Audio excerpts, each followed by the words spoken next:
Who reviews the reviewers? We do. This is Yesterzine, where we rejudge a magazine's best and worst rated games and dive deeper to find out what games coverage was like before every series had to do multi-episode plot arcs rather than standalone stories. But that's not the world we live in. Every show must do a narrative, and who are we to resist as we reach the end of a run of issue 1s? You hopefully saw last month when Impact Magazines decided to launch a NES magazine in mid-1993, resulting in it lasting exactly 2 issues before being closed. We ended that segment with a shot of them doing it again. Sega Master Force, a dedicated magazine for the Master System, was launched a month later than the NES one. Did it fare any better? Stay tuned. But issue 1 is where we are today. The gaming heaven is one I know well and have briefly talked about before. I'm looking forward to going back to it for a proper look. The gaming hell has a good reputation and is from a license that usually has better luck than most for its games. First though, we're going on a drive, and I think you're going to want to use a seatbelt for this one. If you've been around this channel a while, you may remember a short series called the 73% Trials. It was based on an Amiga Power premise that this was the mark you gave a game if you didn't really care for it, couldn't think of anything to say about it, or couldn't be bothered to play it, but also didn't want any bother from the publisher's PR person about it. The safe mark. The if you like this sort of thing you'll like this mark. We put magazines on trial to see if their 73% reviews were genuine or just lazy. Following that, people understandably asked me what game I would genuinely give 73% to. And for a show that deals in absolutes, this was a surprisingly hard question. The game I settled on in the end is this: Incredible Crash Dummies on the Master System. It's a decision that comes back to haunt us a little here, because Crash Dummies is the highest scorer in this issue, albeit at a lower than usual score of 84%. Did they go overboard, or did I go underboard? Our story though starts 5 years earlier on American TV. The big new thing is the public service advert showing the value of wearing a seatbelt using 2 human action figure-like characters known as the Crash Test Dummies. We should probably be glad we got this game instead of the possible UK equivalent. Sega Master Force laments the invasion of American culture that resulted in this, their alternate suggestion being more problematic. There actually is a game involving one of history's greatest monsters. It is not worth 73%. As well as inspiring the name of a popular band, the adverts also spawned a line of action figures that was so successful that stations refused to air the public service ads anymore. The perfectly sensible argument being that they were providing free advertising for toys rather than any sort of public service. It's like if you did an advert warning of the dangers of conservative prime ministers, but were actually just using it to sell your exceptionally badly timed book about Liz Truss. So the toy line abandoned the 2 individual characters and turned pro. As was very much the general progression for kid-targeted characters at the time, they rebooted the whole thing under the very slightly different name, The Incredible Crash Dummies. It worked, and alongside all the usual pocket money hoovering items, there was of course a video game. In fact, there were 2. And this one weirdly spits on CPU lines. The NES, Mega Drive and SNES got this fairly generic platform game that has very little to do with crashing, testing, or dummying. The NES one got a respectable score over in N-Force, but it's got less imagination than bringing a trifle for dessert. The 3 popular machines that used a Z80 though were off doing their own thing. The Game Gear, Game Boy and history's greatest console got something a little more interesting, and I can go ahead and preempt part of the discussion right now. This is the best version of the 3. It will probably not shock you to your core to know this is a simple game. In fact, it is 5 simple games. The basic premise here is our hero needs a holiday, don't we all, Slick? But first he needs to earn enough money to book himself that EasyJet flight to Malaga. In an early prediction of the gig economy, over the 5-day week he's going to do 5 separate jobs, all for a wage that seems derisory even for 30 years ago. Monday will remind you of old Amiga game base jumpers from right back in episode 13, or at least it'll remind you of the good half of that game, which involved you hurling yourself out of buildings, avoiding all the obstacles, hitting nothing on the way down, and then landing very softly with the aid of a parachute. This is that, but the exact opposite. You hurl yourself off the top of the building and try to smash through as many balconies as possible on the way down, and then end by face planting into the pavement harder than a freshman student on their first Friday night on the town. The challenge comes from the fact that some of the balconies are, because it looks cool, on fire, and from a fairly strict time limit. In a first example of how this game is a little cleverer than it appears to be, the object is, if anything, to play the game badly. Most things that would penalise you in a normal game are a plus here, and the ideal ending for this section is to break yourself into a credible sized jigsaw puzzle on the ground. It's not a mechanic that could support a whole game, none of them are. But luckily it doesn't have to, because soon enough it's Tuesday and we get to drive an actual car. The object being to test a new air bumper system by driving towards the end of the test track and ramming the car into a very solid looking wall at high speed. The wrinkle is in the air bumper itself, which is wrinkled mainly because no one bothered to inflate it. You do so yourself by collecting the canisters of air listed all along the track.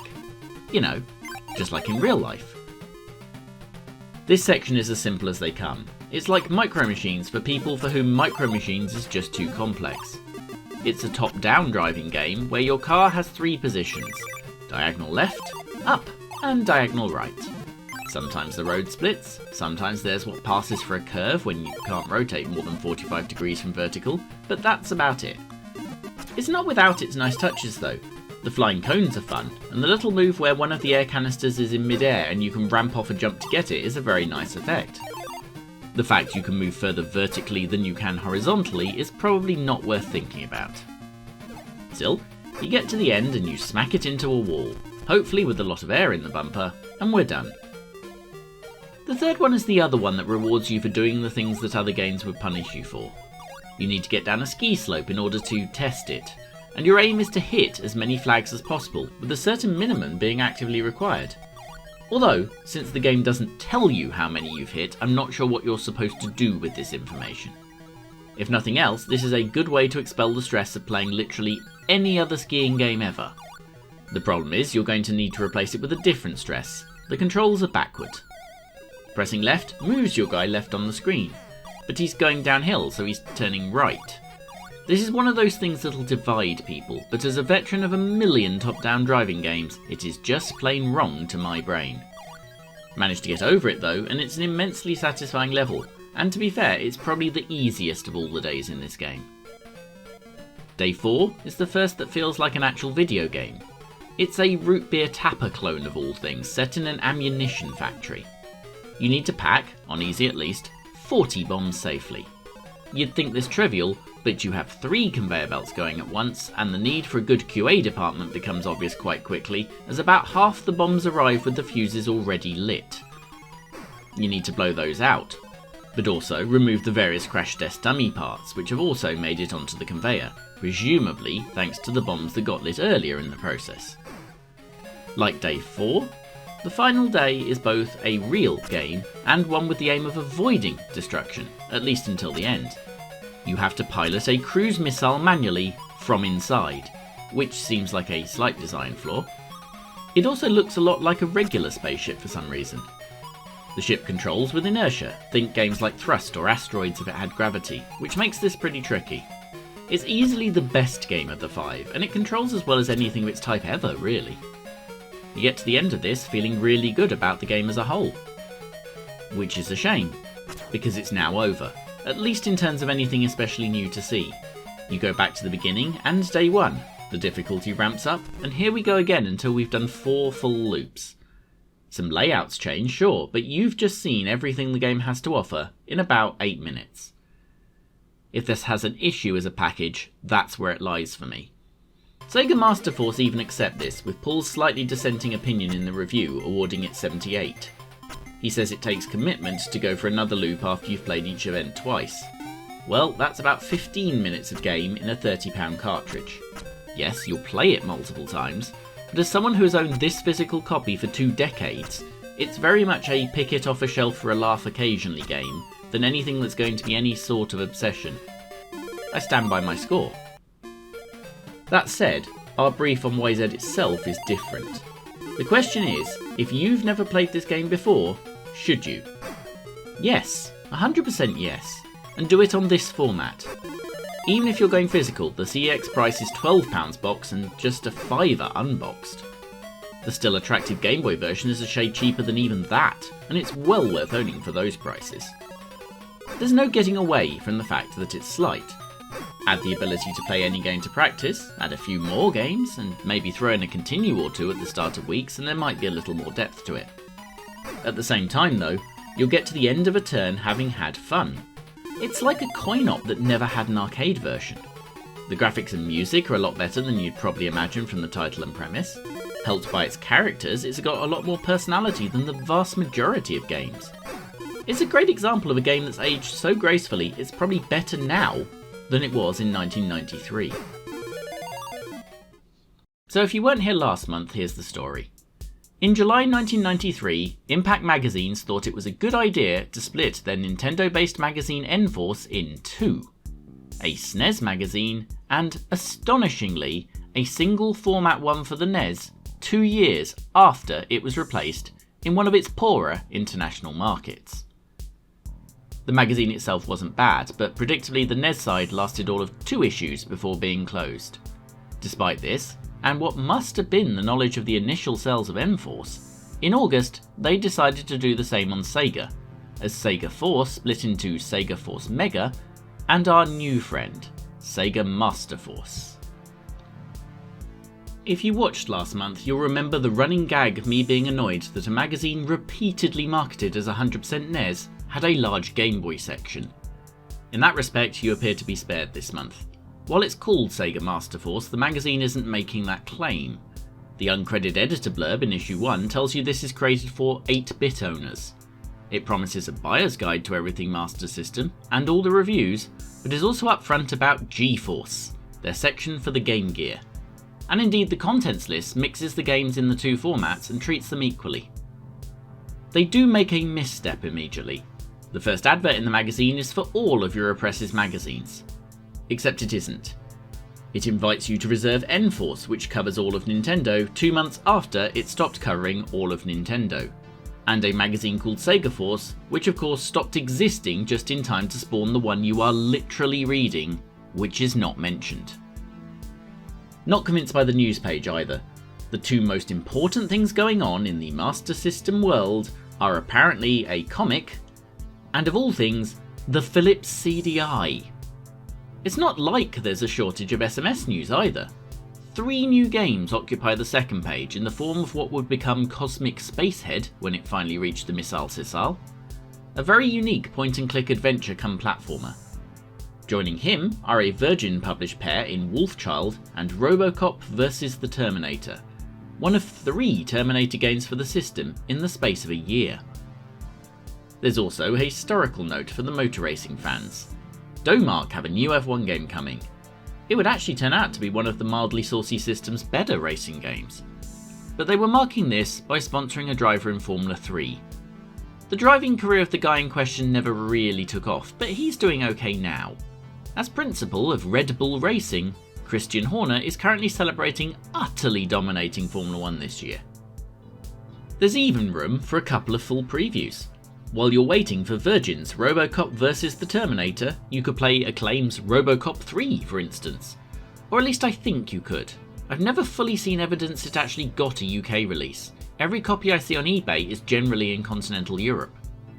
So while you're waiting for Virgin's Robocop vs. the Terminator, why not play Acclaim's Terminator 2 instead? The early 90s really had a thing, didn't it? Failing that, you could play MS Golf, which became Sega Tournament Golf, one of the better of the surprisingly huge number of golf games on the system. California Games 2 we'll talk about in a bit. The Flash is one of the lesser known instances of probes stretching their Master System technical chops, but I fully recommend you check out one of the fastest, funnest platform adventures I know. And finally, GP Rider is also a game that exists. The problem was, it existed about 5 years too late. So what's that? 8 new games previewed in a single issue for a machine theoretically already 2 or 3 years past its sell-by date? And with one notable exception, I think all of them turned out at least in the pretty decent category. All that said, there are just the 3 reviews. Our Heaven and Hell are of course 2 of them. That's how maths works. And the 3rd we're going to ignore because if there is a force on Earth that can make me play tennis games 3 months in a row, Sega Master Force is not that force.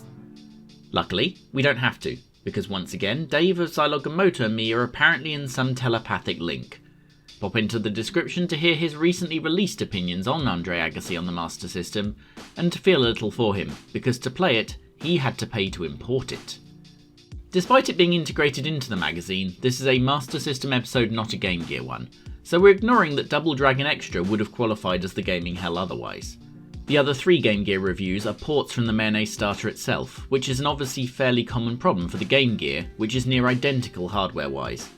Revenge came in the very late life of the system, especially in Brazil, where titles like Mortal Kombat 3 run in a window at the lower resolution of the Game Gear because of low-budget porting.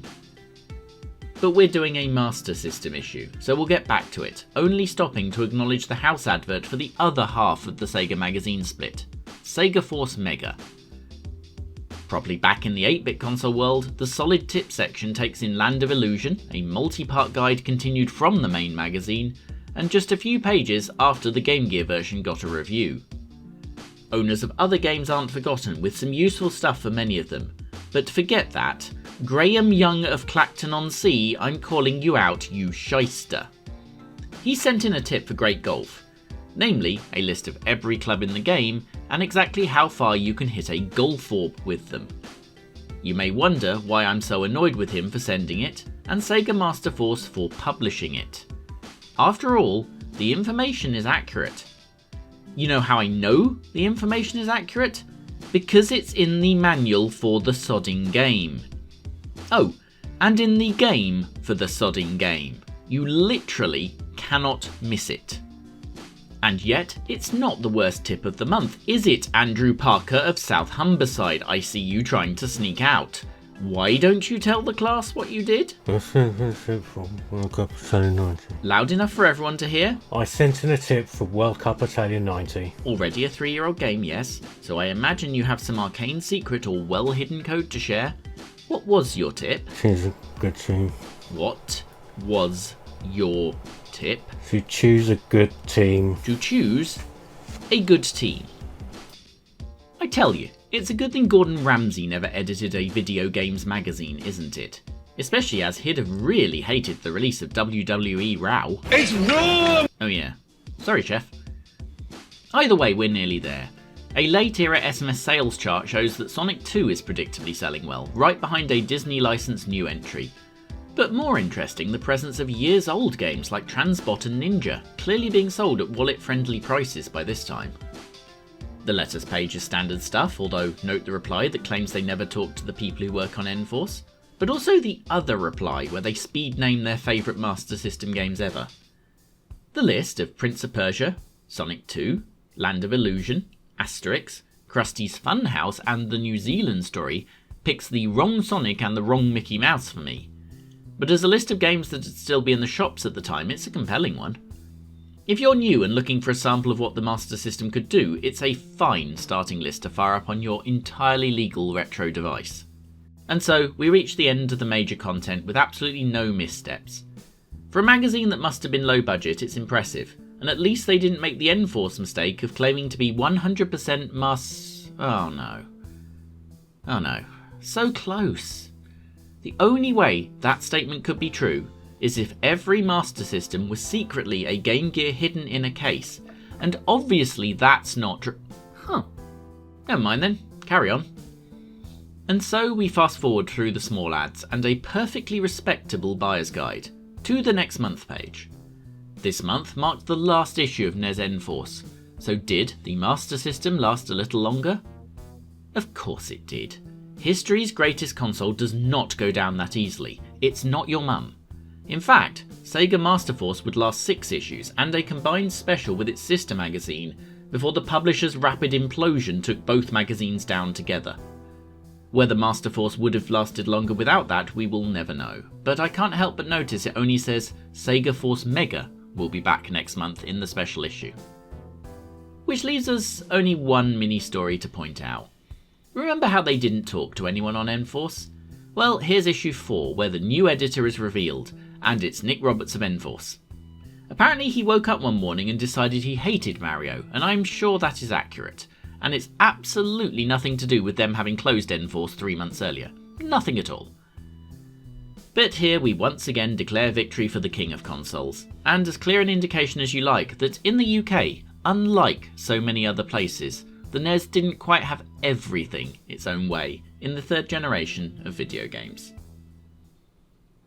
It's sometimes strange what games get a release on a format. Even restricting ourselves to history's greatest console, there's some examples. Jane's Pond got a Mega Drive release, but not a Master System one. The sequel, though, got an 8-bit game as well as Mega Drive. California Games is almost weirder. The first is on both Sega systems, but the second one is Master System only, despite the later system being well into its stride by then, and the existence of a SNES version. It would get reviewed in issue 2 of Master Force, where it gets, and deserves, a 32 that also tells you why we're not doing issue 2 this month. And lastly there's this. The Batman movie came out in 1989, peak Master System territory, but despite a Sunsoft game for the barely released Mega Drive, nothing for Master System. 4 years later, the SMS is decidedly on the other side of its peak. But here we are. Our gaming hell is Batman Returns. That fact also surprises me. I don't have huge experience of it, unlike a lot of the library of this machine, but I always had the impression people liked Batman Returns as a game. It certainly had a good start in life. A kick-ass license helped, sure, but it's by Aspect, and if that means nothing to you, then they wrote this game straight after producing Sonic 2 on the MS and Game Gear, and straight before writing Sonic the Hedgehog Chaos, genuinely my favourite Sonic game. The music is from Sega legend Yuzo Koshiro. The producer was Katsuhiro Hagasawa, better known as Hassa, whose credits are a who's who of the early days of SMS, including, in fact, its first ever game. And yeah, the review in Sega Master Force is not especially a standout at 54%. Other than the unrelated Swedish Sega Force giving it 90%, right next door to a 95 for Alien 3, the British mags went with 70, 67, and a 53 from Sega Pro, who I don't want to bag on, because the designer is an old friend. Even so, we're talking about games in 2022, and if they're worth a go. A good license can paper over some slightly rusty mechanics after all, so let's dive in. Your first impression is, while the intro has less animation than the Crowderton Arsenal home game, the discovery that the music was supervised by the same guy as Streets of Rage is not a shock at all. In fact, here, have a comparison.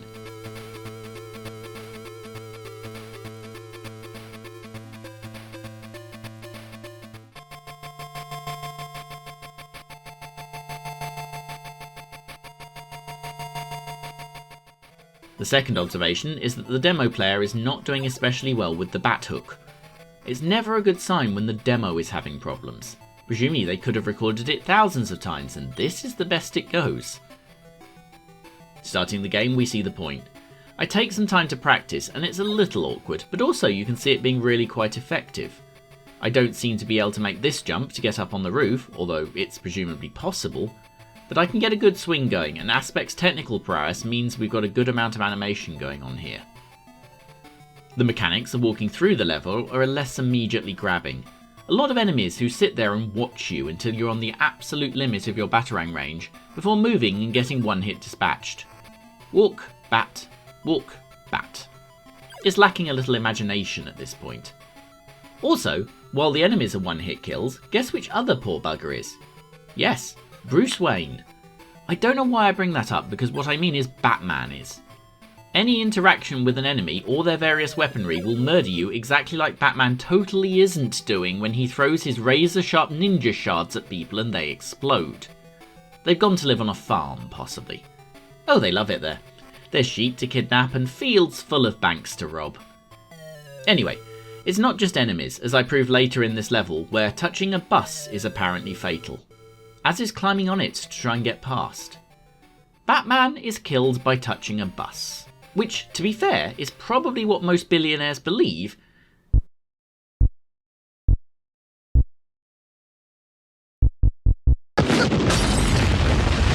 In their case, they're probably right. The bus, incidentally, can be murdered with about 3 batarangs, which is interesting physics. Pressing on, the one-hit kills remain a huge component of the difficulty of this game. You work with it though, you start to figure out the surprisingly complex traversal system. You realise just how much this game rewards exploration. This isn't a run and batarang, it's a discovery game. Everywhere you look there's a bonus, a traversal puzzle, a reason to run away from the plot.